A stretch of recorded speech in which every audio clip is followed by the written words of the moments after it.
गेल्या वर्षी राज्याच्या मोठ्या भागात भीषण दुष्काळ पडला होता, पण दुष्काळाच्या संकटात संधी शोधणारे मात्र कमीच। विदर्भातल्या बुलढाणा जिल्ह्यात चिखली तालुक्याने दुष्काळाच्या झळात तीव्रतेने सोसल्या, पण या संकटाला काँग्रेसचे स्थानिक आमदार राहुल बोंद्रेंनी संधीच्या रूपात बदललं। गतवर्षी त्यांनी चिखली तालुक्यातल्या राम नदीच्या खोलीकरण, रुंदीकरण आणि पुनर्भरणाच्या कामाला सुरुवात करून यंदाही चांगली गती दिली आहे। गतवर्षी झालेल्या कामामुळे यंदा या दुष्काळी भागातल्या शेतकऱ्यांची पाणी टंचाई हटली आहे। तसंच वर्षभरात तब्बल 3 पिकं घेण्यात यश मिळवलंय। या कामात त्यांना शिरपूर पॅटर्नमध्ये काम केलेल्या भूवैज्ञानिक पालनदास घोडेस्वार यांचं तांत्रिक मार्गदर्शन लाभलंय। चिखली तालुक्यातल्या हातणी गावाने लोकसहभागातून नदी वाहती करण्यात यश मिळवलंय। त्यामुळे दुष्काळी राम नदी यंदा ऐन मे महिन्याच्या कडक उन्हाळ्यात हातणी गावात तुडुंब भरलीये। परिणामी गावातल्या 150 विहिरी आणि 100 बोरवेल्स जिवंत झाल्यात। विहीर अवघ्या 20 फुटांवर पाणी आहे। त्यामुळे 20 वर्षांपासून टँकरग्रस्त असलेलं गाव यंदा टँकर मुक्त झालंय। आज आपण मृत राम नदी कशी जिवंत झाली त्याची यशोगाथा जाणून घेण्यासाठी बुलढाणा जिल्ह्यातल्या हातणी शिवारात जाणार आहोत।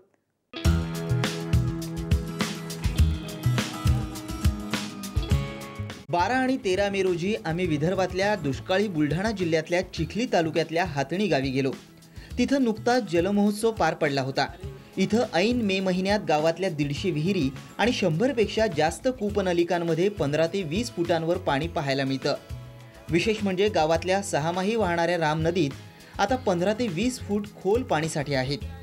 पाणीदार झालेल्या या हातणी गावात गेल्या वर्षी मात्र याच दिवसात गावकऱ्यांच्या डोळ्यातलंही पाणी आटलं होतं। पण जलसंधारणाच्या शिरपूर पॅटर्नपासून प्रेरणा घेत स्थानिक आमदार राहुल बोंद्रेंनी मोठ्या विश्वासानं इथं काम सुरू केलंय। इथला शेतकरी हा कोरडवाहू शेतकरी आहे आणि त्यामुळं कर्जाच्या विळख्यात सतत अडकलेला शेतकरी आहे। मागच्या वर्षी 40 वर्षात पडला नव्हता एवढा भीषण दुष्काळ या जिल्ह्याने बघितला। शेतकरी प्रचंड अडचणीत आला होता, डोळ्यातली आसवं देखील सुकली होती, एवढा भीषण दुष्काळ होता। अशा दुष्काळामध्ये कुठेतरी सिंचनाच्या व्यवस्था वाढवल्या पाहिजे आणि या दुष्काळावर कायमस्वरूपी मात केली पाहिजे हा विचार माझ्या मनामध्ये जो सतत येत होता तो विचार पुन्हा एकदा वर डोकावला। बुलढाणा जिल्ह्यामध्ये फक्त 15% सिंचनाच्या व्यवस्था आहेत। त्यामुळे या व्यवस्था वाढवायच्या असतील तर शासनाच्या मदतीशिवाय देखील कुठेतरी आपल्याला आपलं पाऊल उचलावं लागणार, लोकांना एकत्रित यावं लागणार आणि लोकसहभागातून काही कामं करावी लागणार हे माझ्या मनात आलं। प्रत्यक्षात कामाला सुरुवात करण्यापूर्वी आमदार राहुल बोंद्रेंनी गावकऱ्यांच्या मदतीनं नदीची पाहणी केली। त्याचबरोबर भूवैज्ञानिकांच्या सल्ल्यानं कामाला सुरुवात केली। जलसंधारण तज्ज्ञ डॉक्टर सुरेश खानापूरकर यांच्याकडूनही मार्गदर्शन घेतलं। नदीचा पूर्ण सर्वे केला। या दरम्यान असं आढळून आलं की नदीची अवस्था फार बिकट झाली होती। नदीमध्ये ठिकठिकाणी गाळ झालेला होता, नदी अरुंद झाली होती आणि नदीमध्ये मोठमोठाले झाडं वाढले होते। आमदार साहेबांच्या अशा लक्षात आलं की आता ही नदी आपण कसं काय नदीचा विकास करू शकतो, म्हणून गावात एक बैठक घेतली। बैठकीत असं ठरलं, तिथं मी सांगितलं की नदीतला गाळ काढणं अत्यंत आवश्यक आहे। नदी खोलीकरण, रुंदीकरण जर केली आणि ह्या नदीत आलेला इतक्या वर्षाचा जो गाळ आहे, ह्या गाळामुळे हे नदीमध्ये पाणी जिरत नाही, त्यामुळे गाळ काढणं अत्यंत आवश्यक आहे। त्यासाठी गावाच्या बाजूचा जो पुलाजवळचा स्पॉट होता तो निवडला आणि 6 तारखेला संध्याकाळी 4 वाजता शुभारंभ केला। हातणी गावात राम नदी पूर्वी आपलं रूप आणि नाव देखील हरवली होती। तिचं राहुल बोंद्रेंनी राम नदी असं नामकरण केलं। या नदीला तर नावही नव्हतं, नाव हरवलेली, रूप हरवलेली अशी ही नदी पूर्ण गावाने भरली होती आणि या नदीला जवळपास नोव्हेंबर-डिसेंबर महिन्यापर्यंत पाणी वाहतं। पण नोव्हेंबर-डिसेंबर महिन्यापर्यंत पाणी वाहणाऱ्या नदीच्या काठावरचं हातणी हे गाव मात्र सतत टँकरग्रस्त गाव होतं। 17 महिने सतत टँकर या गावाला होतं। मी मध्ये जेव्हा शिरपूरला गेलो होतो तेव्हा शिरपूरला तिथलं अमरीशभाई पटेलांनी राबवलेलं नदी खोलीकरणाचा प्रकल्प मी बघितला आणि त्या धर्तीवर इथे करता येईल म्हणून मी गावकऱ्यांना सांगितलं। गावकऱ्यांनी तातडीनं एकमुखानी हो म्हणून सांगितलं। सगळ्यांनी मिळून सांगितलं की आम्ही काम करायला तयार आहोत, आम्ही लोक सहभाग करायला तयार आहोत, आम्ही लोकवर्गणी देखील द्यायला तयार आहोत, आम्हाला फक्त मार्ग दाखवा, आम्ही काम करतो। पहिल्या बैठकीमध्येच या नदीचं आम्ही नामकरण केलं राम नदी म्हणून आणि नंतर इथे प्रकल्प राबवायचं ठरवलं, नदी खोलीकरण, नदी रुंदीकरण. या प्रकल्पाला नाव द्यावं म्हणून भगीरथ जलसंजीवनी प्रकल्प असं आम्ही या प्रकल्पाचं नाव दिलं. गेल्या वर्षी 6 मार्च रोजी भगीरथ जलसंजीवनी कामाला प्रत्यक्ष सुरुवात झाली. जवळपास 2 महिने काम चाललं. या काळात हातणी गावात राम नदीत 500 मीटरचे 3 कृत्रिम डोह तयार करण्यात आले. नदी पात्र 100 फूट रुंद आणि 20 फूट खोल करण्यात आलं. आम्ही इथल्या शेतकऱ्यांना एकत्रित केलं आणि सांगितलं की तुम्ही सुरुवातीचा गाळ हा तुम्ही विकत घ्या. गाळाने भरलेली ही नदी, मग काम सुरू झालं. गाळ उचलायला सुरुवात झाली. शेतकऱ्यांनी गाळ विकत घ्यायला सुरुवात केली. नंतर मग मुरुम लागला. हा मुरुम देखील शेतकऱ्यांनी विकत घ्यायला सुरुवात केली. काही जणांनी आपल्या शेत रस्त्यांवर हा मुरुम टाकला आणि शेत रस्ते चांगले झाले. गावामध्ये स्मशानभूमी आहे, तिथं हा मुरुम टाकला. त्यानंतर आणखीन काही ठिकाणी, बाहेर काही ठिकाणी मुरुम जिथं आवश्यक होता त्या तिथे टाकला. तो शेतकऱ्यांनी सगळा मुरुम हा विकत घेतला आणि अशा पद्धतीने लोकसहभागाला सुरुवात झाली. आणि पाहता पाहता मोठ्या प्रमाणात इथे JCP, पोकलँड, ट्रॅक्टर याची रेलचेल सुरू झाली. खोलीकरण करत असताना शिरपूरला ज्यांनी काम केलं असे भूजल तज्ज्ञ घोडेस्वार यांना मी इथे बोलावलं आणि घोडेस्वारांच्या तांत्रिक मार्गदर्शनाखाली मग नदी खोलीकरणाला सुरुवात झाली. नदी खोलीकरण होत असताना बाजूचे जे शेतकरी आहेत त्यांना आम्ही सांगितलं की याचं रुंदीकरण करणं देखील आवश्यक आहे. सुरुवातीला शेतकरी तयार होत नव्हते, पण जेव्हा मी त्यांना सांगितलं, घोडेस्वारांनी त्यांना समजून सांगितलं की मोठ्या प्रमाणात इथं पाणीसाठा उपलब्ध होईल आणि हा पाणीसाठा आपल्याला उपयोगात येईल, हे सांगितल्यानंतर मग शेजारच्या शेतकऱ्यांनी जे सुरुवातीला विरोध करत होते त्यांनी हळूहळू थोडी थोडी जमीन द्यायला त्यांनी मानसिकता त्यांची तयार केली. पण त्यांना आणखीन जास्त समजून सांगून मोठ्या प्रमाणात आपण याचं रुंदीकरण केलं. दोन्ही बाजूच्या शेतकऱ्यांनी आपली स्वतःची जमीन या प्रकल्पासाठी दिली आहे आणि त्यावेळेस कुठं एवढं मोठं रुंदीकरण या नदीचं होऊ शकलं. गेल्या वर्षी सुरुवातीच्या पावसातच नदी वाहू लागली. त्यामुळे कृत्रिम डोह आणि रुंद झालेल्या नदीपात्रात आज जवळपास 7 कोटी लिटर पाणीसाठा झालाय. शिवाय तितकंच पाणी भूगर्भात मुरण्यास मदत झाली आहे. पण टँकर मुक्त होऊनच फक्त थांबलं नाही, तर आता या परिसरातल्या विहिरींची पाण्याची पातळी वाढली, बोरची पाण्याची पातळी वाढली आणि त्यामुळं आता 12माही सिंचनाच्या व्यवस्था इथं उपलब्ध झाल्यात. इथली शेकडो एकर जमीन आता ही पाण्याखाली आलेली आहे आणि फक्त नदीच्या काठावरचेच नाही तर इथून 3-3, 4-4, 5-5 किलोमीटरवर असलेल्या विहिरींना देखील पाणी वाढले. बाजूची जी गावं आहे, सावरगाव असेल, मालगणी असेल, सातगाव भुसारी असेल, समोर वळतीपर्यंत या गावांना या पाण्याचा आता उपयोग झालाय आणि त्यामुळं आता पाण्याची पातळी वाढलेली असल्यामुळं आसपासची आता शेती ही म्हणजे सुपीक असलेली ही शेती आता 12माही ओलिताखाली आलेली आहे. राम नदी जिवंत झाल्यानं आज गावातल्या शेतकऱ्यांनी खरीप आणि रब्बी सोबत उन्हाळी पिकं देखील घ्यायला सुरुवात केली आहे. 20 वर्षांपासून टँकरग्रस्त असलेलं गाव आता टँकर मुक्त झालंय. त्यामुळे शेजारच्या काही गावांनी याचा आदर्श घेतलाय. सध्या तालुक्यातल्या किमान 20 गावात नदी खोलीकरण आणि रुंदीकरणाचं काम सुरू आहे. असं म्हणतात की एका दिव्याने असंख्य दिवे पेटतात आणि काळोखात मग जिकडे तिकडे प्रकाशच प्रकाश होतो. बस तसंच झालं. यापासून प्रोत्साहन घेऊन आसपासच्या गावामध्ये देखील उत्सुकता त्यांची जी होती इथे येऊन त्यांनी ती बघितलं. नदी खोलीकरणाचं हे काम सुरू असताना त्यांना देखील आपल्या गावात ते करावं असं वाटलं आणि त्या लोकांनी देखील मग तिथे नदी खोलीकरणाला सुरुवात केली.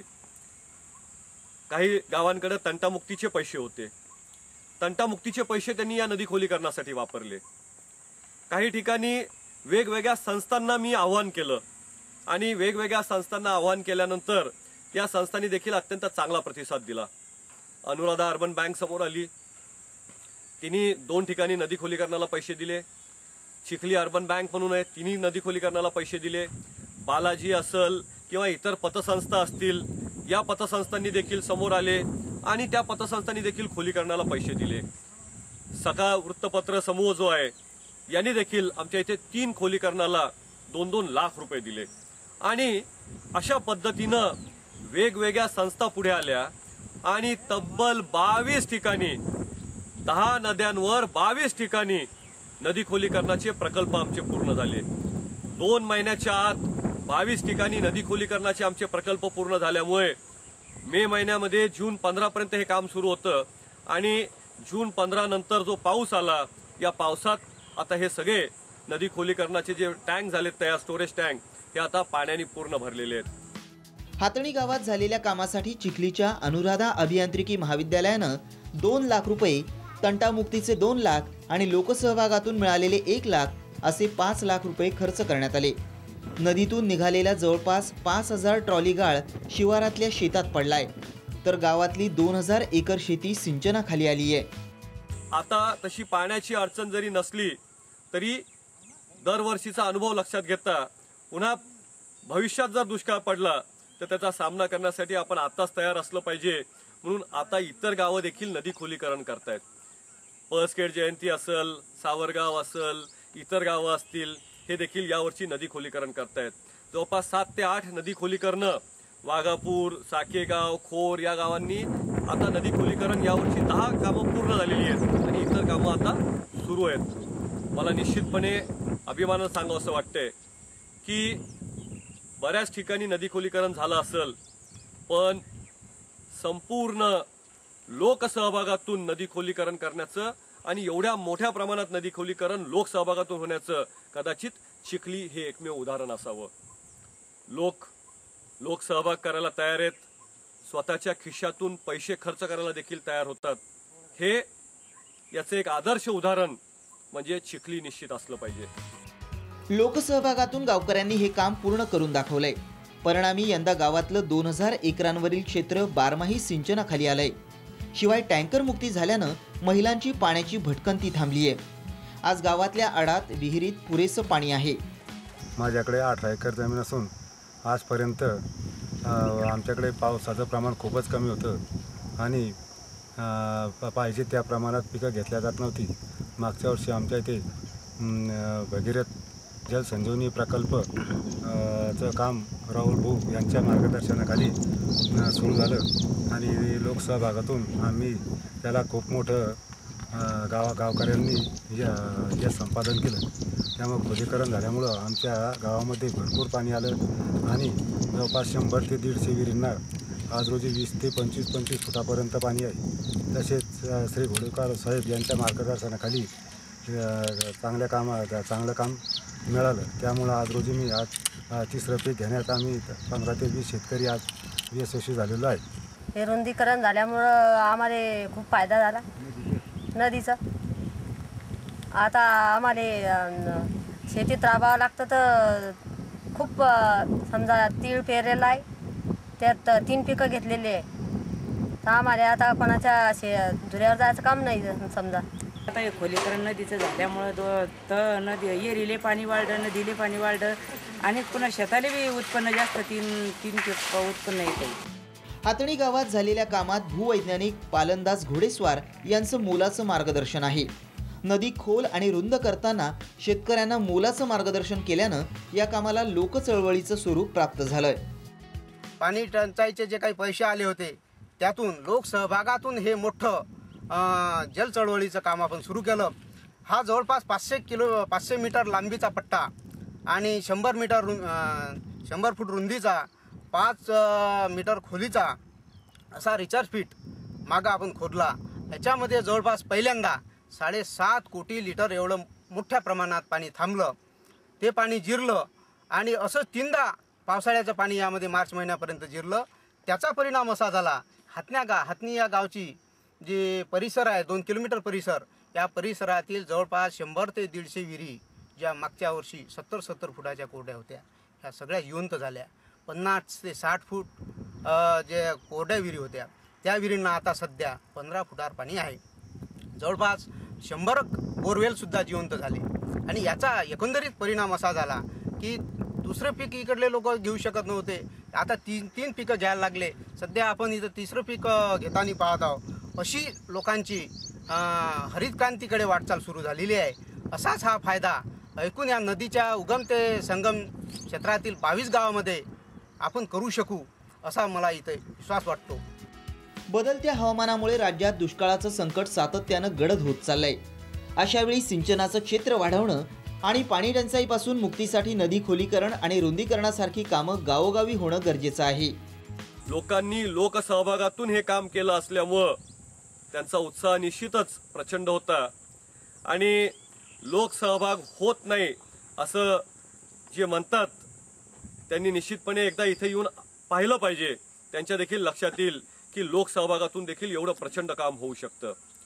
मी माझ्या सगळ्या सहकाऱ्यांना आपणा सगळ्यांना एवढी मनापासून विनंती करतो की ज्या पद्धतीनं आम्ही आमच्या हातणीकरांनी इथे जे काम केलं, इतर 22 ठिकाणी अशा पद्धतीनं कामं सुरू झाली, याच पद्धतीनं महाराष्ट्रभरामध्ये लोकसहभागातून ही कामं झाली पाहिजे, शासनाच्या मदतीतून देखील झाली पाहिजे आणि अशा पद्धतीतून दोघांच्या सहकार्याने शासनाच्या आणि लोकांच्या अशा सहकार्यातून अशा पद्धतीची मोठी कामं जर उभी राहिली तर महाराष्ट्र हा येत्या काळामध्ये दुष्काळमुक्त झाल्याशिवाय राहणार नाही, मला पूर्ण खात्री आहे. राज्यातलं मोठं क्षेत्र हे कोरडवाहू आणि दुष्काळग्रस्त आहे. गावोगावी छोट्या नद्या आणि मोठ्या प्रमाणात ओढे नाले आहेत. त्यांचं खोलीकरण आणि रुंदीकरण केल्यास गावोगावची दुष्काळाची समस्या दूर व्हायला मदत मिळेल. राम नदी खोलीकरणामुळे तयार झालेले कृत्रिम डोह भूगर्भात पाणी जिरवण्यासाठी उपयुक्त ठरलेत. येत्या काळात राज्यभरात रामनदीप्रमाणे कृत्रिम डोह रुंदीकरण आणि खोलीकरणाचं काम हाती घेतल्यास गावोगावी नवी जलक्रांती व्हायला वेळ लागणार नाही.